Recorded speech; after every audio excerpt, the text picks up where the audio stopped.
Real estate, a real talk now. More home buyers are apparently reconsidering their purchases. Home buyers are canceling deals at the highest rate since the start of the pandemic. Interesting stat, right? Joining us to discuss is Los Angeles real estate director Keri White. Hey, Keri. Good morning, Monica. So how many deals are being canceled? Quite a few. 60,000 homes were canceled in June at a rate of 14.9%. And like you just said, that's the highest rate of cancellations that we've seen since before the pandemic. So everybody is just freaking out about this news. You know, home prices are, let's face it, bonkers right now. So I don't know if that has anything to do with it, but why are they being canceled? Well, you're absolutely right. Home prices are surging. The June median home price in the U.S. hit $450,000, which is still another increase, even though there have been so many buyers pulling back. And it's a mix of higher interest rates, inflation. These things aren't coming down. And people who were shopping, say, even 3 to 6 months ago or even a year ago, they're looking around a 3% interest rate, which has doubled. And some of them aren't recalculating their payments. So maybe they're in escrow and they're realizing, I actually can't afford this house anymore.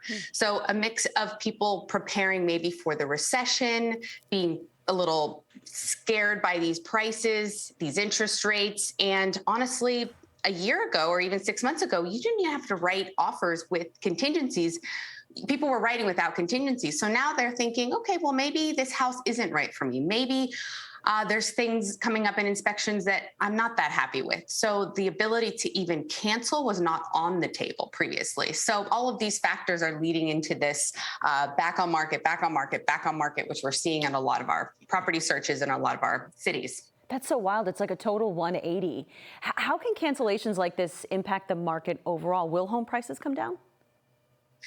Well, they are still, but all the economists, about 6 on them on average, are still predicting at least a 4% increase this year. And they're seeing increases over the next 3 to 5 years. And that's simply because of supply and demand and all the people we have in the market. Now, these people who are canceling on homes and these buyers who are pulling back have not purchased anything yet. So it's not like there's more houses coming on, buyers are buying them, and then there's an oversupply. We are still under historic supply for homes, and there's still the highest unaffordability rate that we've been at in years. So I think a little bit of people prepping for the recession and being fed up with what's happening with homes right now. So the biggest segment you're seeing trying to make moves are people who already own, whether they're trying to move up or move down or move to a different city. And they're feeling frustrated by this pent-up lack of buyer demand for their homes because they're finally seeing deals on the houses that they are trying to purchase. So it is definitely a kooky market to be in right now. And we're all frustrated together. Los Angeles real estate agent Keri White, as always, thanks so much for your insights and tips, of course, on this market. Follow on IG at Keri and Keri Ann, on YouTube, Keri White Real Estate. Thanks so much, Keri.